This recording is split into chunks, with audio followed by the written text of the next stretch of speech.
Welcome to the Hey Soul Sista podcast, where Mel Histon will guide you through life's big questions and bring you one step closer to doing this crazy journey as best you can. Hey Soul Sista.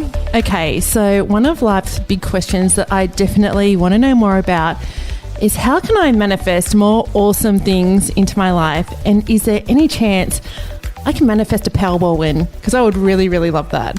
We've all heard of the law of attraction, and how does manifesting things into our lives actually really work? Because let's face it, we all want really great things to come to us. An amazing guy, your dream job, millions of dollars, holidays overseas. So can we really manifest these things, and how does it work? And the big question again I want to know is, why have I not yet manifested that Powerball wins? Because I totally have plans for that money. So I have a very special guest who has manifested so many fabulous things into her life. She's now written 3 books about it, been signed up by international publishers, Hay House, created $1 million business, is building her dream beach forever house, has a beautiful family, and I could just go on and on and on. But here is Denise Duffler-Thomas. Oh my gosh, what a great intro. Thanks, Mel. Thank you. Well, I thought, you know what, for me, and I've known you a little while now, I see somebody who has managed to build an amazing life over the 8 years that I've known you. But I also know there's a bit of a story about you, how you actually came into manifesting. Oh, absolutely. And like you, I am really grateful for all the things in my life, but I also know that there is something undeniable about the law of attraction. And when you really focus your intention on something, magical things can happen. But I would say that I look at manifesting from a very Virgo point of view. You know, So you're a Virgo. I'm a Virgo. You are as well, right? I'm a Libra. Oh, you're a Libra. Okay. Yep. So Virgos are very much about practicality. And so the problem that I had with the law of attraction is that I started reading personal development books and I just didn't get it. Yeah. I was like, but what do you do? Yeah. Like, do I just have to meditate really, really hard? Like, do I just have to wish for things really, really hard? And I just didn't understand like what was my to-do list out of reading a manifesting book or learning about the concept of manifesting, because it felt very unsatisfying, but also just really confusing. And I felt like it was about deservingness. Yeah, and it's interesting because the whole concept of it, it seems like it's so easy. But then, like I myself am going, oh, well, I'd love doing the Powerball, but that's just not happening. So, which I know is, you know, realistically, that's kind of pie in the sky sort of stuff and not really how it all works. But I can imagine for people who don't really know about the law of attraction or manifesting, it can seem maybe a bit out of reach. Oh, absolutely. And you know, it's really funny whenever there's a massive big lottery or Powerball jackpot, I get a ton of traffic to my website because I have an article called Can You Win the Lottery Using the Law of Attraction? And the answer is, for those of you who want to go and find it on my site, there's so many other things that you can manifest much quicker and easier and that are within your control. So let me talk about my philosophy of manifesting, right? So if we break down what is the word manifest, it is to make real, to make something appear, to make it real. And so I always look at what can you do to make something real? And there are a ton of different things that you can do. So I always say, if you've got to look at some of the laws of the universe, right? And there's that thing about coincidences and synchronicities. And there's that really famous kind of study about like if you want to buy a certain car, you start to see the same car everywhere. So I was like, okay, our brains are obviously wired to look for patterns, look for signs, look for synchronicities. What if we can reverse engineer that for things that we want to manifest into our lives, goals that we want to manifest? So I always look at it from that point of view. How can I train my brain to believe that those things can come to me? And when you have the belief that that is possible for you, you will act in different ways. You will. So you'll look for opportunities. You'll feel more brave if opportunities come to you. You will take action. And we know that thoughts create our habits, which create our actions, which create our reality. So when you look at it like that, the law of attraction isn't necessarily this magical thing that happens outside of us. It is accumulation of all of your thoughts and your beliefs and then your actions and then those micro changes, those micro behavior changes, then that adds up to your life. Do you know what's interesting? I absolutely believe that I manifested my husband. That's a really great thing to manifest, right? Because what did you do to manifest him, do you think? So this is interesting. I can tell you about the magical moment where I was literally sitting under the moonlight. So I was in a relationship that was becoming toxic, and there was one night I was sitting on the front step of my house, and I was still in a previous relationship, and I was sitting on the front step of the house, and we'd had a really horrible argument. It was like midnight and the moon was out. So I know that sounds a bit romantic, but that's literally how it was. And I remember sitting there crying, saying to myself, my father didn't raise me to be treated this way.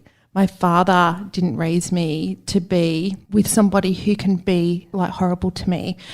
And then I sat there going, just to myself, I wish I was with somebody who understood me and who would listen to me, and who I could talk to about my university work, who I could talk to about my job, who was really funny, who was handsome, and I just remember sitting there. But the thing for me was somebody who was kind and caring. And I remember just saying that over and over again. And at the time, I wasn't sitting there going, I'm trying to manifest somebody else, because I didn't meet that person for a few years. But when I finally met him, I was like, wow, it was that moment. I just knew that he was the person that years later I had been, talking about to myself or to the moon or whatever that night. But you're right, because the interesting thing is he didn't just appear. I wasn't walking down the street and he jumped in front of me. I actually had gone out on a blind date. I'd taken a chance, and it just happened to be in that moment that I had met that person, but I had to actually be ready to put myself out there. So there's one thing that you just said there that's really important, and it's naming our desires. Because if you weren't able to name what you wanted, you might not have been able to recognize it when it came.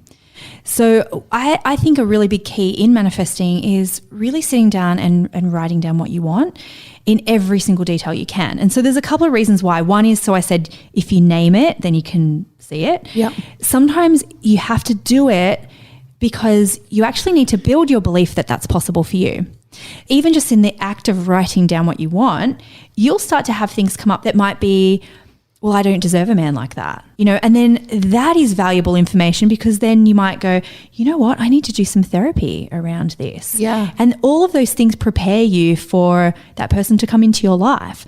So I think writing down your goals is so important. Writing down your desires is so incredibly important. I've heard from so many people that they have manifested a soulmate from writing down all of the qualities that they want in a partner. Absolutely. So you can recognize it. And you know what though? We are so unused to voicing our desires, especially women, because we've never been able to say what we want. And if you think about when you're a kid and if you tell your parents what you want for Christmas, there's a lot of emotion around that, right? And I try and say to our kids whenever they voice their desires around what they want, I never shame them for them, because as women, we're often shamed for voicing our desires. And it could be, I want that Barbie. And you don't know what's going on in your parents' lives when you're a kid. You don't know what that brings up for them, right? But sometimes their reaction is, well, what do you think? Am I made of money? Or that's really greedy to want all of these things. So we don't know what we want. Do you know what? That's so true. And as much as Hey Soul Sister and the Sister Code is about women supporting women, I have met a number of women over the years that when they might hear another woman say, oh, do you know what, I'm going to go on a retreat, I'm going to spoil myself and do some travel that's just for me, other women can get quite judgy about that. Absolutely. Yeah. Absolutely. And we feel guilty for spending the money, and we feel guilty for spending the time and all of those things. So everyone listening, I want you to reflect on that, about how weak your desiring muscles are. And I'll give you one little example. I don't think you have this probably anymore, but you might have had it in the past. Think about when you go into a shop. How many times do you see something beautiful, but you look at the price to see if you really like it first? It's almost like you don't give yourself the pleasure of looking at something and seeing if you desire it, or trying it on to see if you desire it.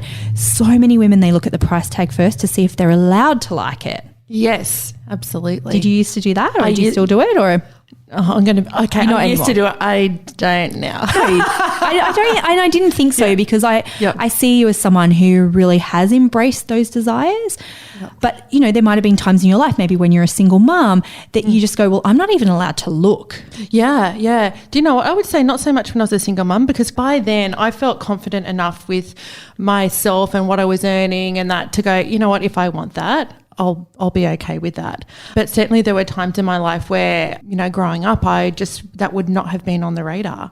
And I grew up in a family where there were 4 kids. My dad worked. My mum was a stay-at-home mum. So there was a period of time where, we would go to McDonald's and we would, between the 6 of us, would share 2 fries and 2 drinks and we'd get a burger each. And it was interesting. I remember the first time where I went to McDonald's with a girlfriend when I was probably about 13 and I had my own burger, my own fries and my own chips. It was the best thing in the world. I didn't know that you could have that in life.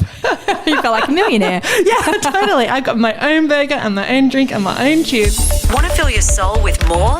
Go to thesistercode.com. So speaking of that, really, some of our money beliefs can be learned from childhood when we're growing most up. of them, absolutely. So I look at money blocks in particular from 2 different points, the nature nurture, right? So the nurture is all the things you were taught about money.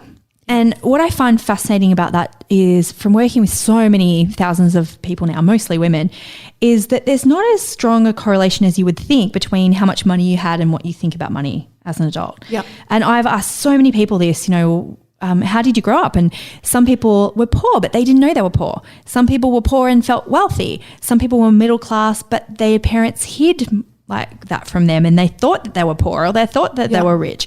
And then I've met heaps of people who were wealthy and they thought they were poor. Yeah. So it's really interesting. It's usually the way that your parents talk about money. They talk about desires. They encourage you around money. And there's so many default behaviors that even when I became a parent, I didn't realize. Like when Willow, my first daughter, who's now 5, she picked up some money and of course she went to put it in her mouth, as kids do, right? Yeah. And I said, don't do that, money's dirt. And I was like, oh my God, money is dirty. Yeah. That's the first message we ever get about money. Yeah. And it's not just that when it comes to manifesting. It's like we're just shamed for wanting things. Yeah. And it's so tricky when it comes to manifesting because we just cannot name what we want and we feel guilty about it. Yeah. And sometimes, unfortunately, that shame can translate or be projected onto other people. Oh, yeah, absolutely. And, I've seen this in particular industries, right? Yeah. So I've seen this in industries of healers, for example, or health coaches or people who are in the spiritual world. They can absolutely shame each other for wanting to charge anything, like not even but charge anything for what they do. And I want to see a world where we're encouraging of other women earning money. Yeah. Because that's what's going to change the world, right? We know this. Yeah, I agree. I remember I had somebody once speak of another woman and go, she's forgotten where she came from because she went and bought a pair of designer shoes. It's like, we should be going, do you know what? If you really want that and that's within your means, high five, sister, you go get those designer shoes. I really felt that one because I grew up on the Central Coast. I grew up with a single mom in housing commission. And I remember when I started making money in my business and I started having kids and I thought, I need to hire a nanny. And I just thought, my friends from home are going to think I'm the biggest snobby bitch for having a nanny. Because as a kid, that would have only been like super wealthy people would have had that. And, I feel like my work at the moment is around normalizing wealth, normalizing women earning money. Yeah. For ourselves. And because not every woman, not every person has that ability to do it. But when more women have money, it does change things for the better for everybody. It changes things globally. It really does. Yeah. It changes politics. It creates policies that help people who can't do that for themselves. And we just need that so badly in Australia, in lots of other countries around the world. We need more empathy. We need more feminine leadership. Yeah. And we need more power and economic power in the hands of women. And that's one thing that I love that you're doing now is you're really focusing on that around supporting business women, entrepreneurial women, around around their money mindset and helping them remove those money blocks and fears. Yeah, that's all I do now. Not because it's the most important work in the world. It's just I thought, where can my contribution be? And early in my career, I worked in sustainability and I loved doing that. And that, you know, really impacts the world and we need more of that. But I just have such a passion for money and women. And I just want to stay there, which is why I want to go back to what you said at the start about the Powerball thing. Yeah. Okay, so Powerball. So many people think that a lottery win would be the answer to all of their prayers, right, and solve all of their problems. The stats don't agree with us on that because a lot of people who do win the lottery end up the same or in some cases worse than before because they haven't changed any of their beliefs around money. They haven't changed any of the behaviors and habits around money. And so money doesn't cure money blocks. Yeah. It's a Band-Aid solution. However, I want to go back to the desire. Yeah. Okay, because there's a lot of things that I have in my life now, building a beautiful home, I have a rose farm, and all of those things probably if you asked me 10 years ago, I would have thought I need to win the lottery to get these things. Yeah. And so I was focusing all my energy and desire on the winning of the lottery. But what I've learned is you have to feel desiring of things that really capture your heart. Yeah. You know, and winning the lottery isn't a heart thing. Actually, you know what? You're absolutely right. It's like a woohoo. It's like that instant gratification.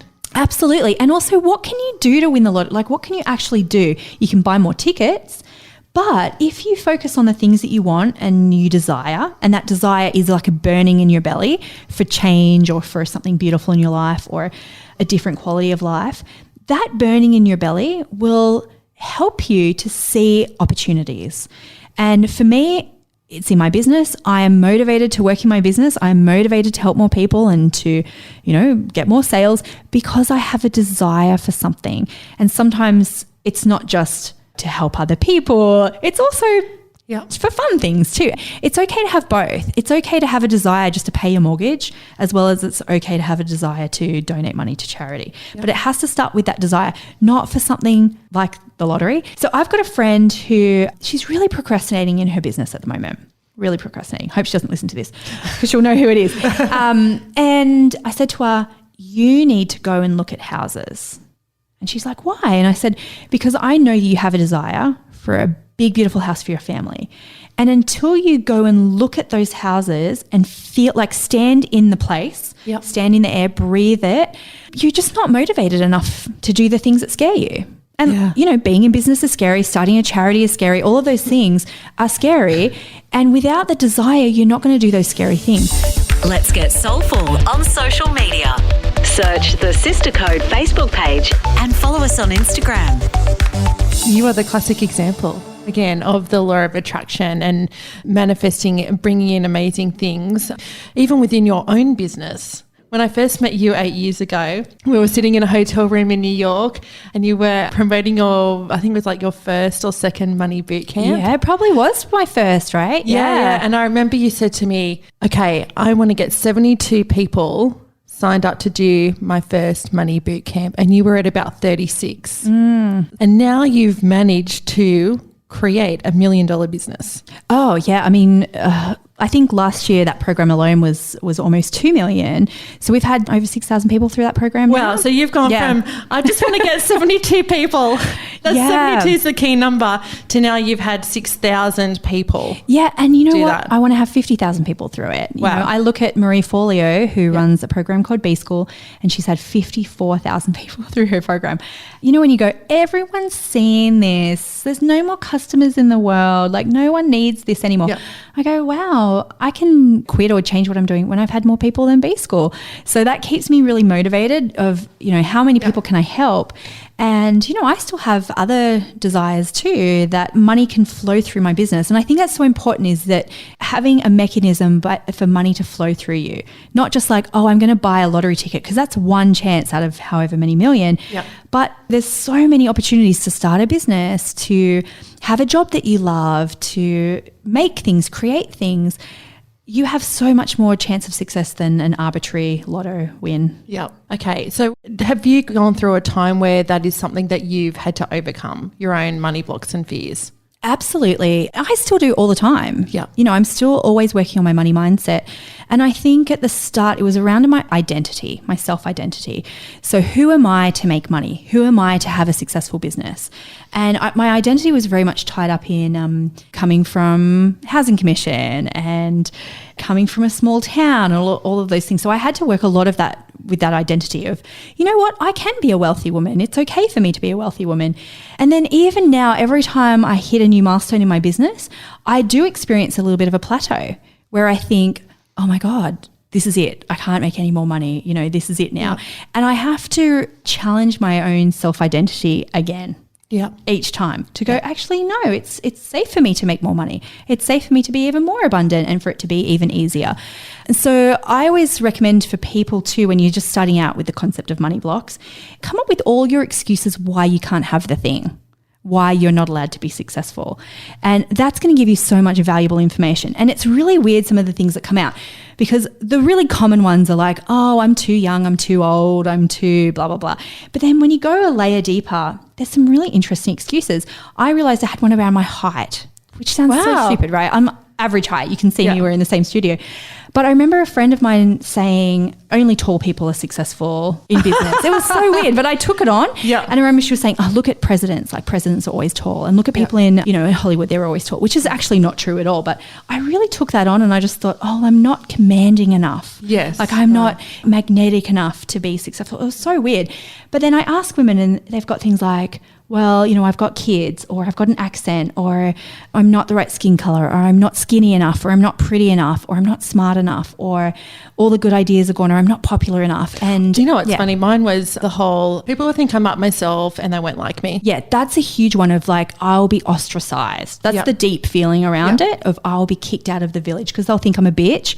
Or too big for my boots. Or what was the other thing about... She forgot where she came from. Yes, exactly, that you're not going to be humble enough. Yeah. So I think that's really interesting because everyone's got their own, but also everyone's got their own thing about what they think they have to give up for success. Yeah. The most common ones are things like love. So you think, oh, I can have success and money, or I can have love, or I can have success and money, or be healthy, or I can be a good mum.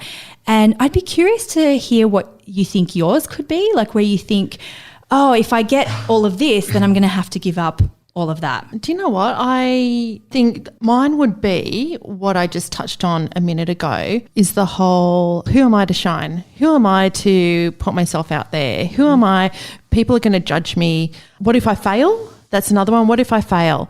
And it's interesting with the charity We've Got You Back, Sista, I have faced so many fears around that and have stood on the edge of the cliff so many times. For example, when a building came up, right at the beginning I was like, it'd be great if Got You Back Sister had our own building so we could run workshops in our own building, our self-defense classes. We don't have to go looking for venues. We were always looking to hire places, and it was really tough to find venues that are not, you're not paying full commercial rates. So I'd always gone, I want us to have our own building. I want us to have our own building. And then one day I saw on Facebook somebody had a space available, and I went to look at this space, and it was the most amazing, beautiful old building. And the woman there said, actually, I want to break my lease. Would you be interested in taking over the lease? And I went and called the 3 other board members and said, look, a building's come up. Do you want to come and have a look and see what you think? And they were like, yeah, we totally need to do this. We totally need to do this. And I was like standing on the edge of the cliff going, this is such a commitment. It's going to cost us $40,000 a year in rent.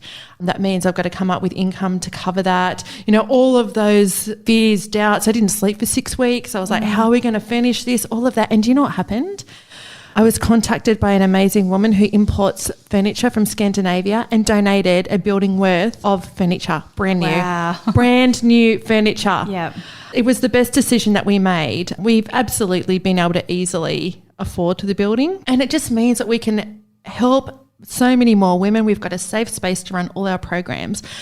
But I've got to admit that if I didn't have those 3 other board members who were like, yeah, let's do this, I could have still been standing on the edge of the cliff. So I think having people with you to support you and encourage you is really important. Oh, absolutely. I think that's one of the keys to creating an amazing life, really, because if you're constantly fighting against yourself, which we all are, right? We've all got our own voice inside our head anyway. Yep. So then if you've got a partner who's not supportive, or you've got friends who are negative about money or success or whatever, or a parent, it's really hard because you have no armor. You're so vulnerable to other people's beliefs that you take them on as yours. And then, of course, when you're feeling crappy, you're not going to take any action. So that's hugely important. And you can engineer that as well. Like when you sat under the moon and wished for a Craig, I've set intention for friends. Yeah. I've set intentions to find great business friends and great girlfriends who will support me. Yeah. And that helps so much in creating an amazing life. Yeah, absolutely. Get soulful and leave a review. Review us on Apple Podcast. So, my friend, what's next for you? You've now published 3 books. Yes. Is there a fourth on the horizon? You know what? There really is. So I'm procrastinating finishing the proposal to send to my agent because it is a different book. My first book, Lucky Bitch, is about manifesting. Second one is about money mindset. The third one is about business. That's my last one, Chillpreneur. And this one is about how Mark and I manifested this trip to go traveling all around the world. And as part of that, we had to get married everywhere we went to promote this honeymoon company. We got married 87 times in 6 months. And it was one of the worst experiences I've ever had as a human being. Not because of the travel. The travel was great. The company was great. But I didn't realize until I did that trip how many blocks I had around love and around self-love and self-acceptance. And so it was almost like a funny experience that, the universe sent me and really slapped in my face. You have got this beautiful partner that you want to be married to and you're sabotaging it. And having to get married was like, it was like Groundhog Day, you know? And so I think that just taught me so much about self-love and self-acceptance more than, marriage or weddings. So yeah, that's what the next book is about. It's going to be called 87 Weddings, hopefully, unless they change the name. And I'll commit to you that I will send the book proposal by the end of the week to my agent. Love it. Yeah. We'll hold you to account on that. So if you would like to learn more around Denise, her books, her programs, how she helps people in the world and business people, entrepreneurs, go to denisedt.com. You can also order her books through there, is that right? Yes. Oh, they're on Amazon and bookshops and all of the places, yeah. So her books are Lucky Bitch. Yep. The very first book, then Get Rich, Lucky Bitch. I love it. And the last one is Chillpreneur. Beautiful. Thank you so much for joining us today, Denise. Thank you. Hey, thanks. Thanks for listening to Hey Soul Sister with Mel Histon. What would help you on your crazy life journey? Email Melissa at thesistercode.com.